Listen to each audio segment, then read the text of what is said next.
Nosotros nos vamos a centrar en esta unidad, en el aire comprimido. Tenemos 3 clases para aire comprimido. A mí me gustaría que tuviéramos una más para que puedan hacer más práctica. Me parece que todos nos quedamos con gusto a poco en la unidad pasada en cuanto a cantidad y variedad de ejercicios. Lo que pasa es que, nada, se nos venía el tiempo encima y a veces la modalidad virtual no nos da tanta espalda para hacer tantos ejercicios porque se van acumulando las preguntas de manera individual y no se hace una cosa muy llevadera, digamos. No se genera ese intercambio que nos gusta. Así que quizás tengamos una clase adicional de aire comprimido, que no se la vamos a robar a la unidad. Si pueden apagar el micrófono. Ahí está. Que no se la vamos a sacar a la unidad que sigue, pero teníamos un pulmoncito sobre el final de la materia, así que vamos a ver si la puedo ordenar, y tenemos una más para hacer más prácticas. Acá lo que vamos a decir, saltando varios tecnicismos, es que nosotros vamos a trabajar con aire atmosférico que se empieza a comprimir, que le aplica un esfuerzo. Y como habrán visto en la primer filmina, algunas ventajas que teníamos es que es abundante, que está de manera ilimitada, que es fácil de transportar, que se puede almacenar. Tenía muchas ventajas, lo habrán leído en la presentación de la clase pasada, cuáles eran las bondades de este aire comprimido. Pero vayamos un poquito más. Necesito que antes de entrar en la parte de instalaciones, tengamos en cuenta los principales enemigos de las instalaciones, de este tipo de instalaciones. Entonces, les preparé un breve esquema y ahora vamos juntos a leer la teoría que se la subí hace, nada, 1 hora a la plataforma.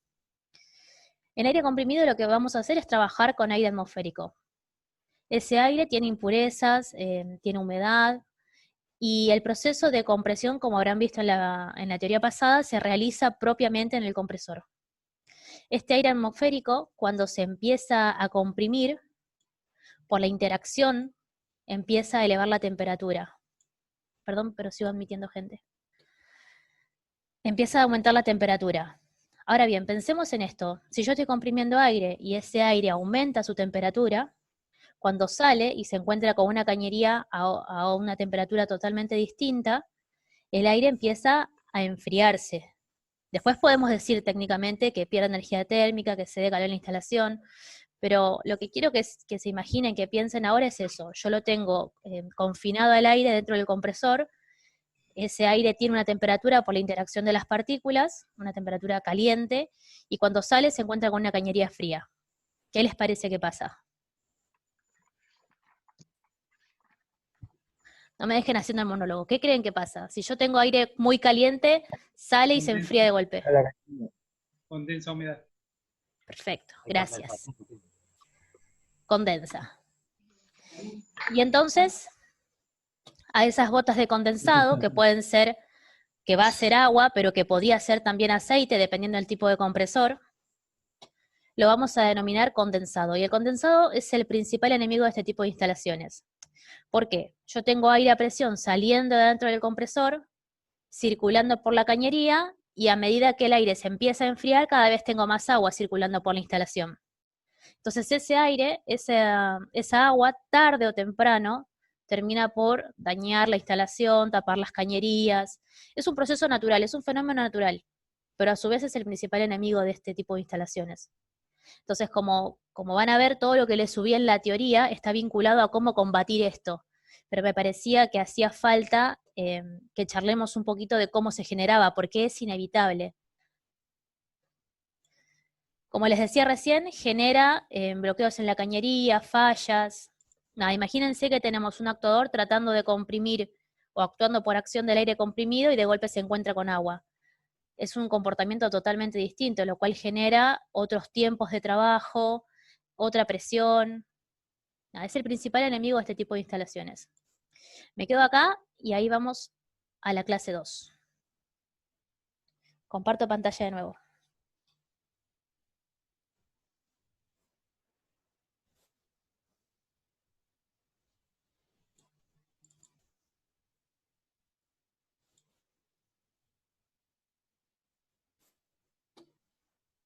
Ahí está. Bueno, lo que tienen en pantalla es la filmina que les subí recién, que es la clase que corresponde al día de hoy. Les voy a acompañar desde acá, ustedes después la van revisando tranquilos. De los tipos de instalaciones, nosotros tenemos instalaciones que pueden ser abiertas, cerradas, interconectadas. Yo voy a ir a este punto, ¿sí? Después ustedes agarran y la van leyendo tranquilos. Nosotros tenemos que trabajar sobre cómo vamos a hacer el cálculo de las instalaciones. Y de eso se trata el trabajo práctico que van a tener que hacer con el bloque de habilidades discursivas. ¿Está bien? De la primera parte van a tener que responder una serie de preguntas de la plataforma, pero lo que no quiero perder tiempo es de ver esto juntos, ¿sí? Acá lo que tenemos es que para las instalaciones, el primer paso es determinar el consumo o el cálculo del consumo de los equipos. ¿Está bien? Los equipos van a tener un consumo y la sumatoria de los consumos de cada equipo nos va a determinar por dar el consumo de la instalación. ¿Está bien? Entonces, el consumo de la instalación depende del consumo de cada uno de los equipos. Esos equipos, por lo general, el consumo está tabulado, porque la máquina o herramienta que voy a usar me la da un proveedor. ¿Está bien? Entonces, directamente con ir al catálogo o a las instrucciones ya tengo cuánto es el consumo estimado. Así que digamos que de esta parte, de saber cuánto consume la instalación, casi todo es dato. ¿Sí? Yo les tengo que subir todavía las nuevas tablas que vamos a usar, pero primero las vamos a recorrer juntos.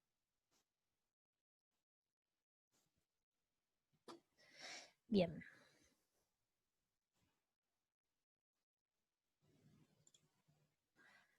Acá lo que tienen es que una vez que ustedes han obtenido el consumo, lo que nosotros tenemos que hacer es determinar cuál es la probabilidad de que los equipos actúen juntos. Y es una cuestión de cantidad de equipos y cantidad de personas, si quieren. Si nosotros tenemos 2 equipos, y esos 2 equipos, la menor probabilidad de que funcionen en simultáneo, nos da 0,9. ¿Está bien? Tienen que aplicar esta tabla según el número de equipos de los que disponen.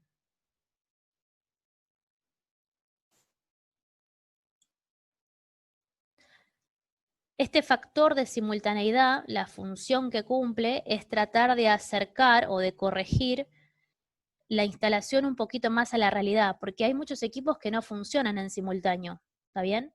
De hecho, en el trabajo que ustedes tienen que hacer, los equipos, si bien están en estaciones distintas, no funcionan en simultáneo, con lo cual tienen que afectar el cálculo del consumo por este factor de simultaneidad. Ahora bien, nosotros hay algunos datos que son datos propios de las instalaciones que en línea general los tenemos. Pero lo que vamos a hacer es ir verificando y trabajando con la pérdida de carga. Les traje un ejemplo. El caudal de una instalación, como vimos recién, depende de los consumos. Y el consumo depende de la cantidad de equipos y de los tipos de equipos que tenga, ¿está bien? Y de cómo se usen esos equipos, factores de simultaneidad. Ahora bien, en este ábaco yo tengo que ingresar con la longitud de la cañería y con el caudal que necesita la instalación, ¿sí? Después en este otro eje tengo el diámetro nominal, la presión y la pérdida de carga. Algo muy importante es que en este tipo de instalaciones siempre le agregamos entre el 25 y el 40% al caudal. O sea, del valor que ustedes les dé de caudal, siempre se agrega entre el 25 y el 40. Se dice que son ampliaciones a futuro, pero también nos sirven como pulmón en el caso de que tengamos que responder a alguna necesidad adicional. Esto es un poco sobrecalculado, sobredimensionado de alguna manera, y nos ayuda a responder bien a la instalación. Siempre entre el 25 y el 40. Ahora me dicen, ¿cuándo pongo 30%? ¿Cuándo pongo 35%? Y eso ya va más a criterio de ustedes. Entre el 25 y el 40 está bien, se estila y está bien, ¿sí? Y esto afecta al caudal. El caudal que tienen lo multiplican por el 25 por el 40. Y a su vez ponemos un techo a la instalación. Decimos que la instalación funciona o está correcta si la pérdida máxima de presión en todo el sistema no es superior al 10%. En el trabajo práctico les pusimos 20%, pero la verdad que es eso, es establecer hasta cuánta pérdida de carga puede tener esa instalación. Y la necesitan para poder trabajar con este ábaco, que la principal función es obtener el diámetro de la cañería con la que van a trabajar. ¿Me siguieron hasta ahí o ya hice lío? Veamos acá. Para ingresar a este abaco voy a necesitar 4 datos. Después vamos a ver que si me falta, que si ingreso con otros 4 datos, funciona similar. ¿Está bien? Nosotros para empezar a engancharle la mano, vamos a buscar siempre el diámetro y después vamos a ir variando. Yo voy a ingresar con la longitud. Voy a ingresar con la longitud y voy a marcar un punto. ¿Está bien? Busco la longitud de la cañería y marco un punto, en este caso 50 metros. Cuando quiero marcar el punto B, me voy al caudal. Voy al caudal y también trazo un punto. Y uno esos 2 puntos con una recta hasta el eje 1. ¿Está bien? Paro ahí. Dejo la recta trazada y me quedo en ese punto.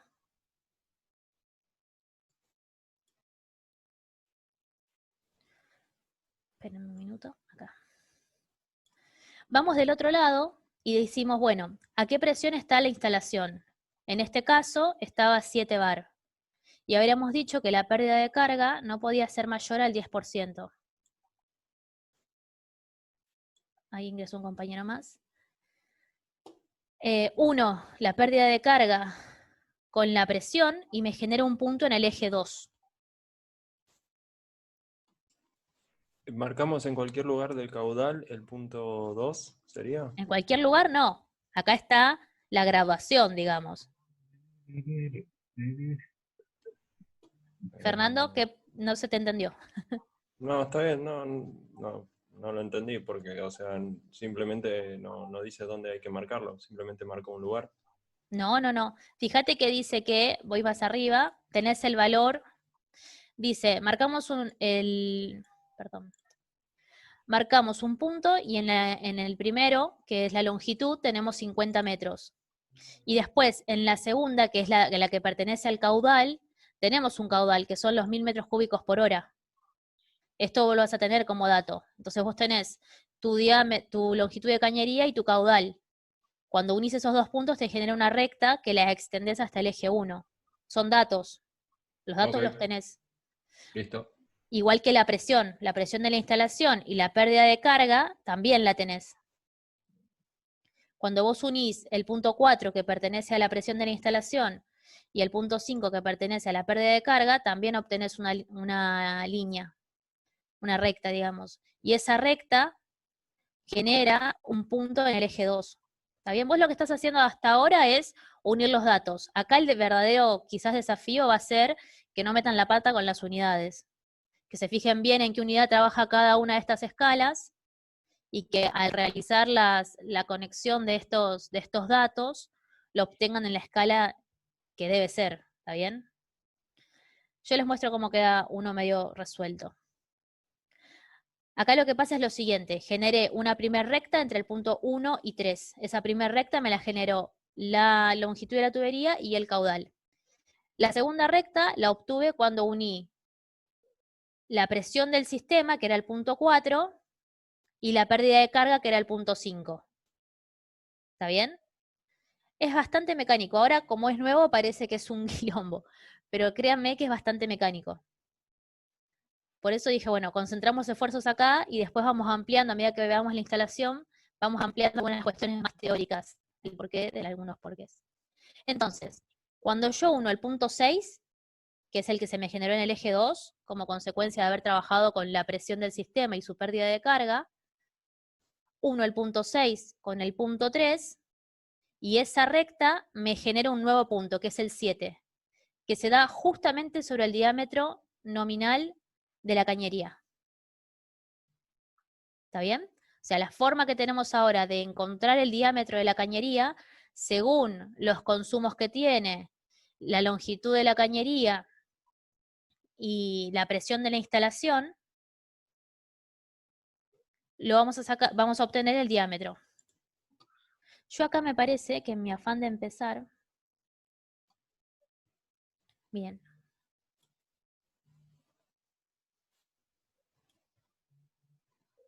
Un segundo, en mi afán de empezar, porque llegaba tarde, me olvidé de contarles la parte del plano, pero no importa, se las cuento al final. Bueno, hasta acá tenemos un diámetro, que este diámetro, la gran ventaja que tiene es que, a diferencia de los ejercicios anteriores, ya sabemos cuánto es la pérdida de carga, o ya estimamos más de cuánto no debería ser, ya tenemos un dato de esa pérdida de carga, ¿está bien?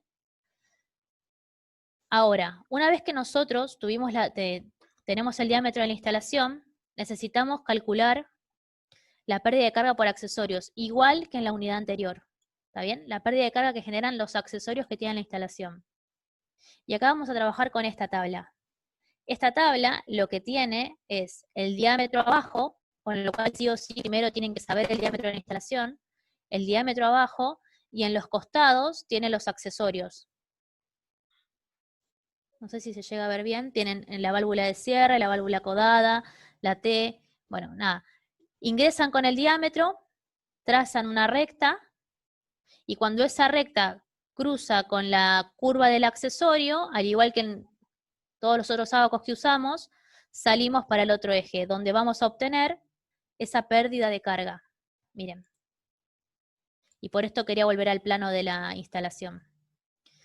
Cuando vean el enunciado del práctico, les dice, genere una tabla donde tenga tal, tal, tal y tal cosa. Bueno, es por esto. Nosotros tenemos que saber cuántos accesorios va a necesitar nuestra instalación. Entonces, vamos a sacar la pérdida de carga para uno solo de esos accesorios, lo vamos a multiplicar por la cantidad y vamos a tener el total de metros de pérdida de carga para ese tipo de accesorio. ¿Está bien? Igual, es súper mecánico. Ingreso con el diámetro, cruzo ese diámetro con la curva del accesorio y salgo al eje para obtener la pérdida de carga que tiene ese accesorio para mi instalación. Así que sí o sí necesito conocer el diámetro. Una vez que ustedes vean y revisen el plano, van a ver que son los puntos de servicio o de consumo los que nos terminan determinando cuántos accesorios necesitamos y qué tipo de accesorios.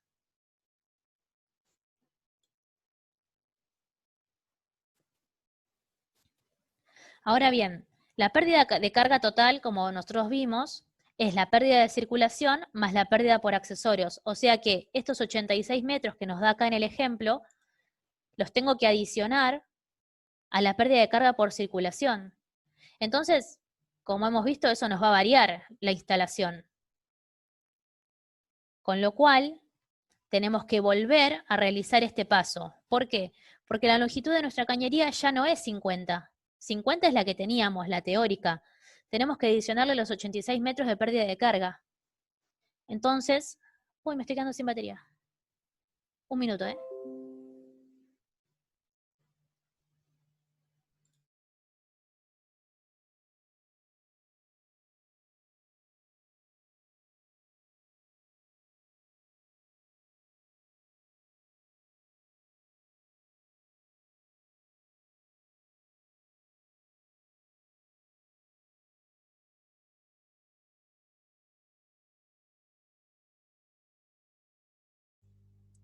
Perdón, ahí está. Ya está. La longitud entonces ahora es 136, porque es la longitud original de la cañería, lo que yo había calculado cuando tenía este tipo de esquema, cuando yo había calculado los metros que necesitaba para la instalación, más la pérdida de carga, que van a ser estos 86.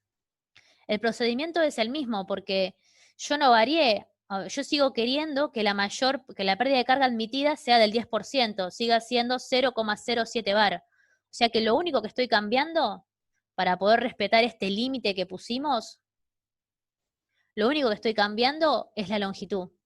Y al cambiar la longitud, estoy forzando al cálculo a que me dé un diámetro que responda a mis condiciones, que me dé el caudal que necesito, que respete la máxima pérdida de carga y que respete la presión con la que va a trabajar el sistema.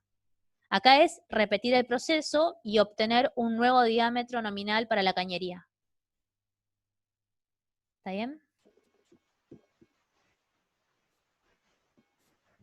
Ahora bien, Esto lo tienen todo cargado en la plataforma. El siguiente paso, una vez que logramos corregir el diámetro de la instalación,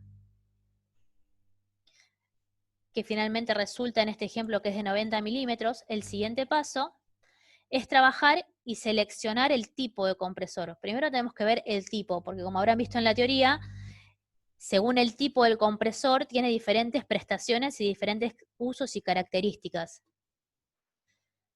Yo les traje también acá un ejemplo. Este ábaco se utiliza para seleccionar el tipo de compresor, y para poder usarlo necesito el caudal, que es dato, y la presión de la instalación, que también es dato, ¿sí? Acá no necesito el diámetro, solamente el caudal y la presión. Vamos a suponer que el caudal de mi instalación son 1000 metros cúbicos por hora. ¿Está bien? Busqué un número medio redondo para que lo hagamos juntos. Ingreso por acá, por el eje de abajo. ¿Está bien? Si quieren trazar una recta para que sea más claro. Y busco en mi eje de presión la presión de 10 bar. Vengo 10 bar. A ver si lo puedo marcar con una... Ingreso 1000 metros cúbicos por hora. Lo tengo que cruzar con 10 bar. Y me da un punto más o menos por acá. ¿Está bien? Ahora, ¿cómo sé cuál es el tipo de compresor que tengo que usar? Ahí lo que tenemos es, cada una de estas curvas representa un tipo distinto de compresor. Y si se fijan, el caudal y la presión están asociados a ese tipo de compresor. Con lo cual, si los requerimientos de mi instalación son 1000 metros cúbicos horas a 10 bar, podría utilizar el compresor tornillo de rotativos, que es esta curva roja, el pistón doble efecto, que es esta curva marrón, o la rosa, perdón, el simple efecto de la marrón y el doble efecto de la rosa. Los que no podría usar son todos aquellos que son más chicos que mi punto. ¿Se entiende? Por ejemplo, el paleta deslizantes no podría utilizarlo. Tampoco podría utilizar el celeste. El paleta deslizantes, que es el celeste, no me serviría en este caso.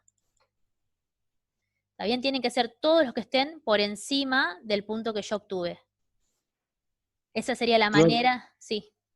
Una pregunta, ¿y la línea azul esa que cruza, qué sería? Es un tipo de compresor que se llama centrífugo, que tiene más caudal, en la teoría lo habrás visto, tiene prestaciones distintas, pero cuando lo mirás en este ábaco tiene más caudal que los demás. ¿Está bien? O sea, en este punto, para esta presión no lo podríamos usar. La verdad que hoy tengo un día medio cruzado, les pido 1000 disculpas. Se me quemó la nena con el horno y todo el día fue un caos. Perdón, estoy como medio acelerada, les pido 1000 disculpas. Con este ábaco lo que hacemos es seleccionar el tipo de compresor. Y una vez que tenemos el tipo, ya podemos hablar de la potencia. Fíjense como, a diferencia de la unidad anterior, que teníamos que hacer más cantidad de cálculos quizás, esta forma de trabajar con aire comprimido está más centrada en la utilización de los ábacos. Se va a cortar la reunión, así que si se corta, volvemos a entrar con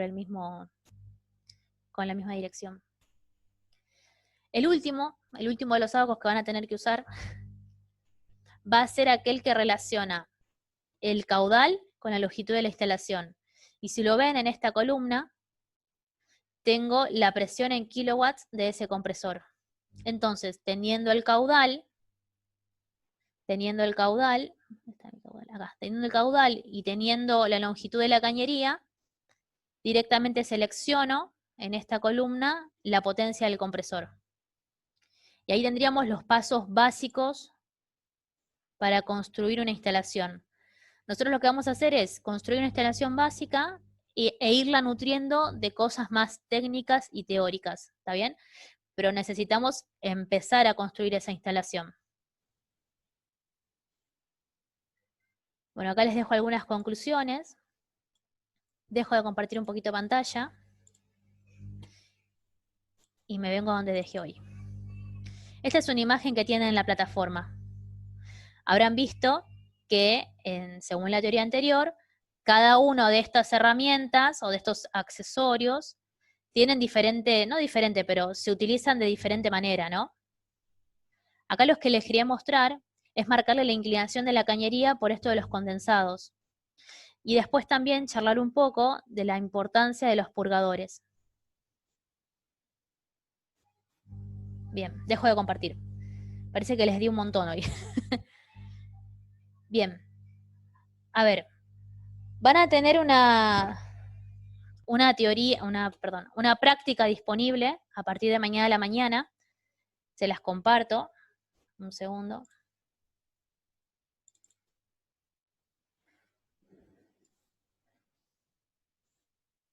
Que va a ser sobre el uso de cada una de las tablas que vimos hoy. ¿Está bien? Para utilizar cada uno de los ábacos. Es para empezar a adquirir un poquitito de práctica y para que se animen a empezar a hacer el informe técnico que tienen que hacer con Karina Velo de habilidades discursivas. Se los voy a habilitar mañana a la mañana y quizás le ponga algunos ejercicios más. Ahí me pasé. Algunos ejercicios más, pero la idea es eso, empezar a ganar confianza con estos nuevos ábacos que nos ayudan a construir una instalación de aire comprimido. ¿Qué les pareció? ¿Cómo vienen? ¿Cómo lo ven? Charlemos un poquito. Ahí está. Yo lo veo accesible, el cálculo. Lo que me cuestiona un poquito es el tema del informe técnico, en el sentido de que recién lo vamos a poder hacer cuando tengamos mucha más adelantado el proyecto. No podemos hacer el informe técnico con 2 o 3 cositas. Tenemos que hacerlo con el proyecto más adelantado. Sí, en teoría, después de realizar esta práctica que corresponde a la unidad 7 y 8, después de haber visto los tipos de válvulas, los tipos de compresores y las observaciones respecto de las instalaciones, podríamos armar un boceto. Digo, no vamos a decir que estaría bien de una, pero ya podríamos tener un pequeño boceto de la instalación. De todos modos, en el modelo que les subió Karina, es una instalación que yo le pasé a ella, que ya está, que tiene como, igual que esto, el paso a paso de cómo seguirlo o el consejo de cómo hacerlo. O sea, no, la verdad mía es que no me gustaría que aprendan una receta, me gustaría que tengan la libertad de elegir, che, tengo estos 3 datos o estos 3 otros y lo puedo hacer igual. Lo que nos condiciona es el tiempo. Entonces yo prefiero que hagamos la instalación por lo menos de una manera y que eso nos dé la libertad para trabajar después con otras incógnitas o con otras estrategias, porque si lo ven, les subí también un simulador, que es el FluidSync, les subí un tutorial de cómo se usa. Lamentablemente lo probé 10 veces en el celular y para el celular no anda bien, anda mucho mejor en la computadora. La versión que anda bien es la 4.2, la más viejita, y con eso ustedes podrían cargar los elementos que componen la instalación y empezar a simular cuánta es esa pérdida de carga, cómo los puedo interconectar. Digo, sí, ahí tiene razón Mario, nos falta un poco más de práctica. Pero por lo menos necesitamos empezar a ver todos los elementos que componen y una vez que pisemos firme, seguir trabajando. Si no, lo que me pasa es que me quedo sin clases después. Por eso les decía al principio, para mí va a tener que agregar una más que nos permita trabajar un poco más holgados y nos dé más libertad en los ejercicios, porque la verdad que de bombas había un montón más para hacer todavía de la unidad pasada.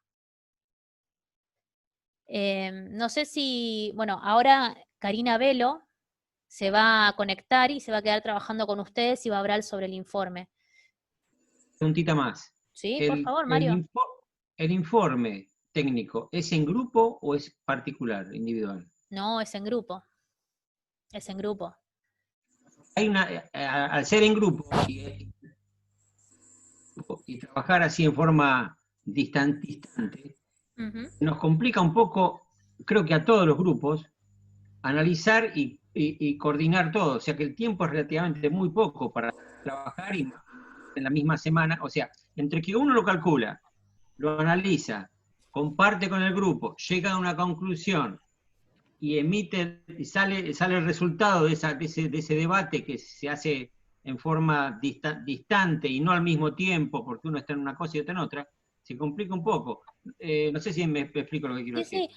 Ahí el plazo de vencimiento del informe, la verdad es que lo desconozco. Creo que lo puso Karina B. La verdad que lo puso Karina. No sé si vence la otra semana o la otra. Tengo que entrar al cronograma y fijarme.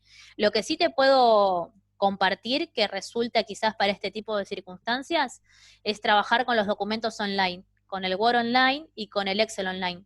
Porque ahí los comentarios o los cálculos de cada uno de ustedes los pueden consultar en cualquier momento. Y utilizando la herramienta comentarios, podrían dejar observaciones que no hace falta que estén sincronizadas, digamos. Cada vez que vos entrás verías lo que un compañero quiso poner o trató de armar. Eso facilitaría un poco la construcción de un único documento entre todos. A nosotros como docentes nos sirve, porque eso te genera un historial de uso. Cuando vos entras al historial de uso te dice, Mario hizo 80 líneas, Pedro hizo 10 líneas. Quizás no es significativo, porque para construir ese documento depende de todos los intercambios que realizaron, que no necesariamente estuvieron ahí, quizás uno solo lo tipió después, digo, no es quizás tan representativo. Pero a mí me pasa actualmente que trabajando así a distancia y me resuelve bastante esto de los documentos online, donde puedo ver los comentarios de los demás a cualquier hora y realizar las observaciones e ir cerrando etapas de ese documento. Profe.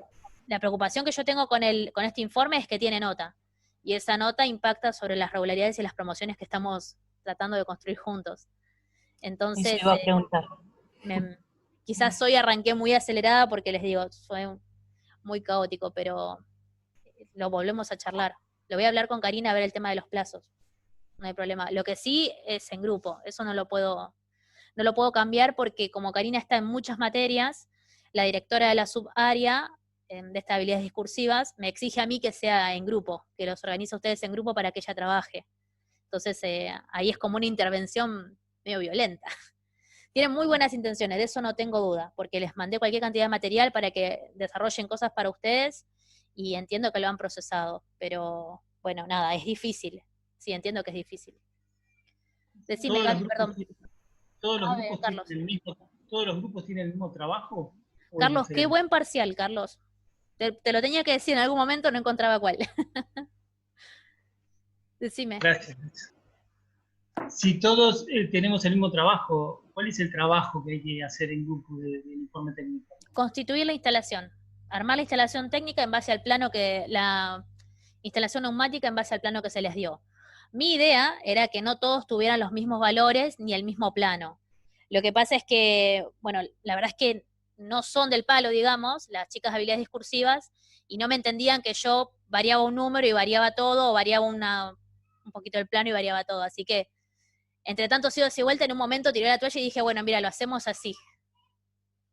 Que a su vez es el plano que ya tiene hecho un informe técnico, de ejemplo, ese mismo plano, ¿o no? Sí, lo que yo le proponía a ella, que no sé si lo incorporó, es que les diera la libertad a ustedes de, en base a lo que estamos viendo y a a un documento de normas técnicas o de normas de seguridad que les voy a dar, elijan ustedes dónde poner la sala de compresores, dónde y por dónde pasar la instalación.